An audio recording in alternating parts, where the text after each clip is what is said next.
మహారథులలో శ్రేష్ఠుడు నరకాసురుడు. ఒకేసారి 7 లక్షల మందితో యుద్ధం చేయగల వీరాధి వీరుడు నరకాసురుడు. ఇంద్రుడిని సైతం ఓడించిన గొప్ప యోధుడు నరకాసురుడు. వరాహస్వామికి భూదేవికి జన్మించిన వాడు నరకాసురుడు. దేవుళ్లకు జన్మించిన చివరకు రాక్షసుడిగా మారి తన తల్లి చేతిలోనే మరణించాడు. ప్రతి సంవత్సరం మనం దీపావళి పండుగను చాలా సంబరంగా సంతోషంగా జరుపుకుంటాం. ఆ సంతోషం నరకాసురుడు చనిపోయాడు కాబట్టే మనకొచ్చింది.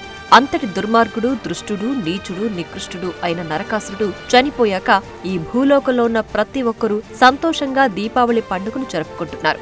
ఈ భూమి మీద ఎంతో మంది రాక్షసులు జన్మించారు, మనుషులను పీడించారు, చివరకు శ్రీ మహావిష్ణువు చేతిలో మరణించారు. కాని వారెవ్వరూ చనిపోయినప్పుడు పండగ చేసుకోని ప్రజలు ఒక్క నరకాసురుడు చనిపోయినప్పుడు మాత్రమే పండగ చేసుకుంటున్నారంటే నరకాసురుడు ప్రజలను ఎన్ని బాధలు పెట్టాడు, ఎంత చిత్రహింసలకు గురిచేశాడో, అతని పాలనలో వారెన్ని కష్టాలు కన్నీళ్లు కార్చారో మనం అర్థం చేసుకోవాలి. రాక్షసులకు పుట్టిన ప్రహ్లాదుడు దేవునిగా మారితే దేవతలకు పుట్టిన నరకాసురుడు రాక్షసుడిగా ఎలా మారాడు అనే సందేహం మీకొస్తుంది కదా.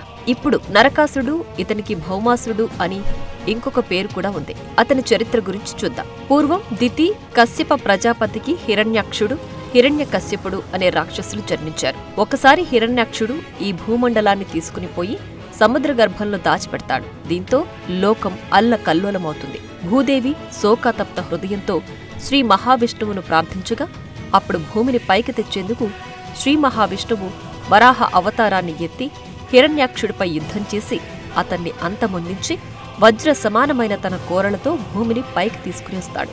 అప్పుడు భూదేవి సంతోషించి వరాహస్వామిని పెళ్లి చేసుకుంటుంది.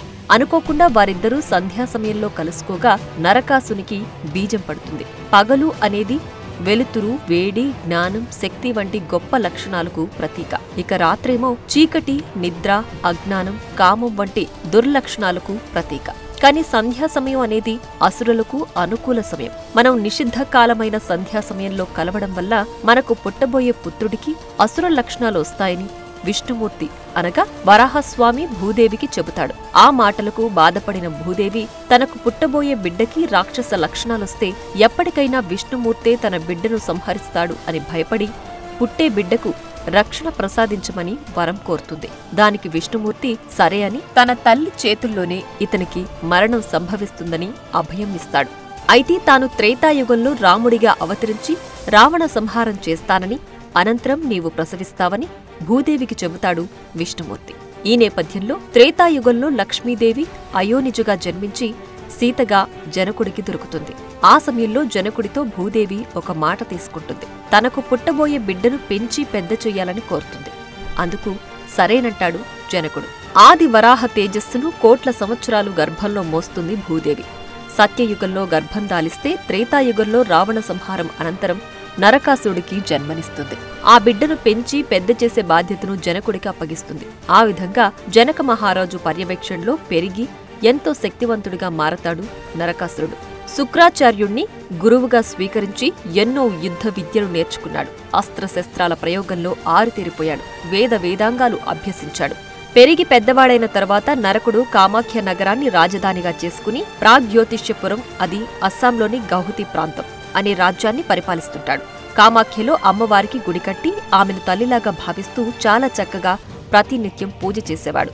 అతని మంచితనానికి ముగ్ధురాలైన భూదేవి ప్రత్యక్షమై నరకాసురుడికి తన జన్మ రహస్యాన్ని చెబుతుంది. నీ తండ్రి విష్ణువు నిన్ను చంపడని, నీకు నా చేతిలోనే మరణం సంభవించేలా వరం ఇచ్చాడని, నీ కన్న తల్లిని కాబట్టి నేను నిన్ను చంపనని చెప్పి ఒకప్పుడు విష్ణుమూర్తి తనకు ఇచ్చిన వైష్ణవాస్త్రాన్ని నరకాసురుడికిస్తుంది. ఈ వైష్ణవాస్త్రం అన్ని అస్త్రాలలో శక్తివంతమైంది. దీన్ని ప్రయోగిస్తే శత్రువులు ఎంతమందైనా సమూలంగా నాశనం చేస్తుంది.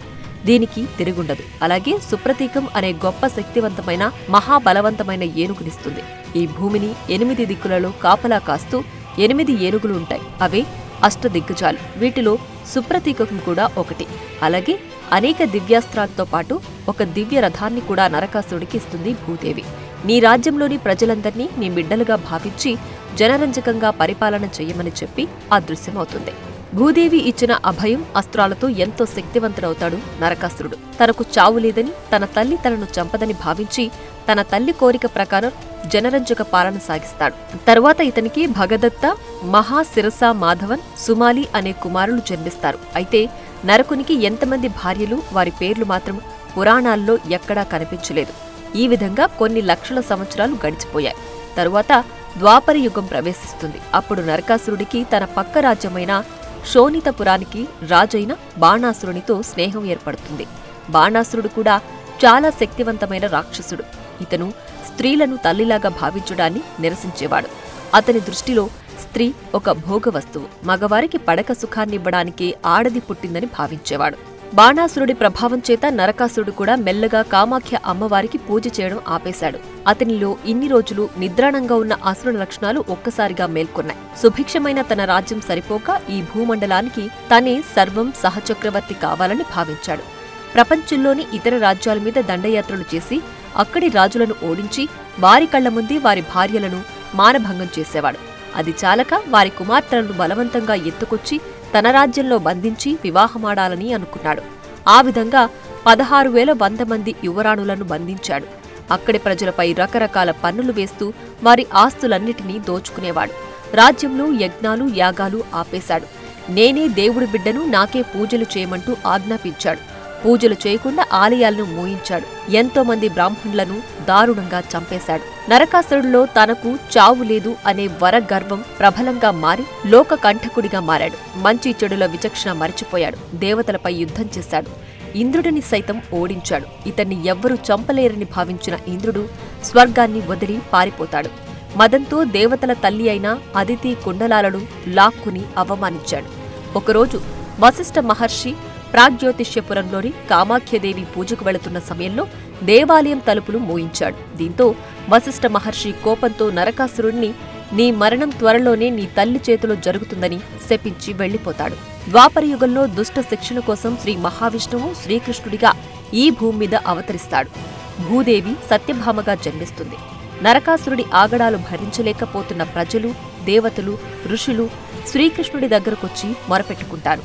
అయితే శ్రీ మహావిష్ణువుగా తను నరకాసురుడిని చంపరని భూదేవికిచ్చిన వరం గుర్తొచ్చిన శ్రీకృష్ణుడు సత్యభామను తీసుకుని యుద్ధానికి వెళతాడు. అయితే భూదేవి సత్యభామగా జన్మించిన తరువాత తనకు ఉన్న దైవక శక్తులు కోల్పోయి నరకాసురుడు తన కన్న కొడుకు అన్న విషయం గుర్తుకురాక మామూలు మానవ వీరనారిగా యుద్ధానికి వెళుతుంది. శ్రీకృష్ణుడు ముందుగా నరకాసురుడి సైన్యాధిపతి అయిన మురా అనే రాక్షసుడితో యుద్ధం చేస్తాడు. ఈ మురా ఋషి కశ్యప అతని భార్య ధనులకు జన్మించినవాడు. ఎంతో బలవంతుడు అయిన మురా దేవతలను సైతం ఓడించి శ్రీ మహావిష్ణువుని చంపాలని వైకుంఠంపై దండయాత్ర చేసి విష్ణువు శ్రీకృష్ణుడిగా భూలోకంలో ఉన్నాడని తెలుసుకుని ఎలాగైనా కృష్ణుణ్ణి చంపాలని నరకాసురుడి వద్ద సైన్యాధిపతిగా ఉంటాడు. నరకాసురుడికి 11 అక్షౌహిణుల గొప్ప శక్తివంతమైన సైన్యం ఉంటుంది. అతని కోట కూడా శత్రు దుర్భేద్యంగా నిర్మించుకున్నాడు. శ్రీకృష్ణుడు మురకు మధ్య యుద్ధం భయంకరంగా జరుగుతుంది. ఆ యుద్ధంలో శ్రీకృష్ణుడు మురను సంహరిస్తాడు. అంతేకాకుండా నరకాసురుడి 11 అక్షౌహిణుల సైన్యాన్ని కూడా దారుణంగా సంహరిస్తాడు. మురను చంపడం వల్ల శ్రీకృష్ణుడికి మురారి అనే పేరొచ్చింది. తన స్నేహితుడు మురా మరణించడంతో నరకాసురుడు యుద్ధానికొస్తాడు. సతీ సమేతంగా యుద్ధానికొచ్చిన శ్రీకృష్ణుడిని చూసి ఎగతాళి చేస్తాడు నరకాసురుడు. వారిద్దరే తన తల్లిదండ్రులను తెలియని నరకాసురుడు తనను తన తల్లి తప్ప శ్రీకృష్ణుడు కూడా చంపలేడని భావించి యుద్ధానికి దిగుతాడు. నరకాసురుడికి శ్రీకృష్ణుడికి మధ్య యుద్ధం భీకరంగా జరుగుతుంది. ఇద్దరు మహాయోధులు. శ్రీకృష్ణుడు మహావిష్ణువు అంశ కాగా నరకాసురుడు కూడా మహావిష్ణువు రక్తమే. ఇద్దరూ ఎవ్వరూ తగ్గకుండా కొన్ని రోజుల పాటు భయంకరంగా యుద్ధం చేస్తారు. అనేక దివ్యాస్త్రాలు ప్రయోగించుకుంటారు. భూదేవి తనకిచ్చిన వైష్ణవాస్త్రాన్ని కృష్ణుడిపై ప్రయోగిస్తాడు నరకాసురుడు. అయితే అది కృష్ణుడిని ఏమీ చేయలేక నిర్వీర్యమవుతుంది. తర్వాత త్రిశూలాన్ని ప్రయోగించిన శ్రీకృష్ణుడు దాన్ని కూడా నిర్వీర్యం చేస్తాడు. చివరకు శ్రీకృష్ణుడు నరకాసురుడు విసిరిన ఒక బాణం తగిలి మూర్ఛపోయినట్లు నటిస్తాడు. తన భర్త మూర్ఛపోవడంతో కోపోద్రిక్తురాలైన సత్యభామ ధనస్సు చేతబట్టి నరకాసురుడిపై బాణం విసురుతుంది. అయితే ఆ బాణాన్ని చేతితో పట్టుకుని విరిచేస్తాడు నరకాసురుడు. నీలాంటి అందమైన ఆడవారు అంతఃపురాలలో ఉండి మగవారికి పడక సుఖాన్నివ్వాలి కాని యుద్ధరంగానికొచ్చి యుద్ధం చెయ్యకూడదని, నీ మొగుడు శ్రీకృష్ణుడు నా చేతిలో ఓడిపోయాడు కాబట్టి నీవు నా దగ్గరకొస్తే అందమైన నీ శరీరాన్ని తనివితీరా అనుభవించి నిన్ను సుఖపెడతానని మాట్లాడతాడు. నరకాసురుడి మాటలకు కోపంతో ఊగిపోయిన సత్యభామ, ఛీ దుర్మార్గుడా, పరాయి ఆడదాన్ని తల్లిలా చూడకుండా కామంతో కోరికలు తీర్చుకోవాలని చూస్తావా? ఇక నీకు ఈ భూమిపై బ్రతికే హక్కు లేదు. నీకు చావే శరణ్యమంటూ ఒక దివ్యాస్త్రాన్ని నరకాసుడిపై ప్రయోగిస్తుంది. ఆ అస్త్రం అతని గుండెలు చీల్చుకుని వెళుతుంది. తనకు చావు ఆసన్నమైందని గ్రహించిన నరకాసురుడు తనను చంపగలిగింది తన తల్లి భూదేవి మాత్రమే. అయితే ఈ సత్యభామే తన తల్లి భూదేవి అంశతో జన్మించిందని తెలుసుకుని తన తల్లితోనా తను కామ కోరికలు తీర్చుకోవాలనుకుంది అని తెలుసుకుని బాధపడి అమ్మా నన్ను క్షమించండి అంటూ సత్యభామ కాళ్లపై పడి ప్రాధేయపడతాడు. నరకాసురుడు తనను అమ్మా అని అంటున్నాడేంటని సందిగ్ధంలో ఉన్న సత్యభామకు శ్రీకృష్ణుడు నరకాసురుడు మన కుమారుడేనని అతని జన్మ గురించి వివరిస్తాడు. తన కొడుకునే తను చంపుకున్నందుకు సత్యభామ బాధపడుతుంది. అప్పుడు నరకాసురుడు కృష్ణుడి కాళ్లపై పడి, తండ్రి నన్ను క్షమించు, మీ కడుపున పుట్టి కూడా అసురుడిలో మారి ఎన్నో ఘోర పాపాలు చేశారు. ఇప్పుడు మీరు చంపేది నన్ను మాత్రమే కాదు, ఈ లోకంలో ఉన్న అన్ని దుర్మార్గాలను పాపాలను ఈ క్షణం నుంచి సంహరించారు. అయితే నాదొక చిన్న విన్నపం, ప్రజలు నన్ను గుర్తించుకునేలా వరం ఇవ్వమని వేడుకుంటాడు. అందుకు శ్రీకృష్ణుడు సరేనంటాడు. అశ్వయుజ బహుళ చతుర్దశి నాడు నరకాసురుడు చనిపోయాడు కాబట్టి దీన్ని నరక చతుర్దశి అంటాం. ఈ నరక చతుర్దశి తర్వాత రోజు ప్రజలందరికీ ఈ విషయం తెలిసి లోకకంటకుడైన నరకాసురుడిని వధించి శ్రీకృష్ణుడు తమ జీవితంలో కష్టాలనే చీకట్లను తొలగించి సంతోషమనే వెలుగును నింపినందుకు ప్రతీకగా తమ ఇంటి ముంగిట దీపాలు వెలిగించి సంబరాలు జరుపుకున్నారు. ఆ ఆచారమే తర్వాత కాలంలో కూడా కొనసాగి దీపావళికి పండుగగా మారింది. నరకాసుడి మరణం తర్వాత శ్రీకృష్ణుడు అతను బంధించిన 16,100 మంది రాకుమార్తెలను విడుదల చేస్తాడు. మీరు స్వేచ్ఛగా మీ ఇళ్లకు వెళ్లవచ్చని చెప్తాడు. అయితే అందుకు వారు అంగీకరించరు. మేము నరకుని చెరలో కొన్ని సంవత్సరాలుగా బందీలుగా ఉన్నాం. మేము చెడిపోయిన వారమని ముద్ర వేసి మా కుటుంబీకులు మమ్మల్ని ఇళ్లల్లోకి రానివ్వరు. మమ్మల్ని ఎవరూ పెళ్లి చేసుకోరు. ఈ సమాజం మమ్మల్ని వేశ్యలుగా చూస్తుంది. కావున సర్వలోక నాయకుడివైన నీవు మమ్మల్ని దాసులుగా స్వీకరించు, మాకు అండగా ఉండి ఈ అవమానకరమైన జీవితం నుంచి మమ్మల్ని రక్షించు అని ప్రాధేయపడతారు. అంతేకాక వారు కృష్ణుడికి క్షత్రియ ధర్మాన్ని గుర్తు చేస్తారు. ఏ యోధుడైనా ఒక స్త్రీని రక్షిస్తే ఆ స్త్రీ మరణించే వరకు ఆ యోధుడికే చెందుతుంది. నీవు మమ్మల్ని స్వీకరించకపోతే మాకు ఆత్మహత్య చేసుకోవడం తప్ప వేరే మార్గం లేదని ప్రాధేయపడగా అప్పుడు శ్రీకృష్ణుడు ఆ 16,100 మంది స్త్రీలను పెళ్లి చేసుకుని వారికి సమాజంలో గౌరవప్రదమైన స్థానాన్ని కల్పించాడు. ఆ తర్వాత ప్రాగ్జ్యోతిష్యం రాజ్యానికి నరకాసురుడు కుమారుడైన భగదత్త రాజవుతాడు. For more videos like this, subscribe Big TV channel.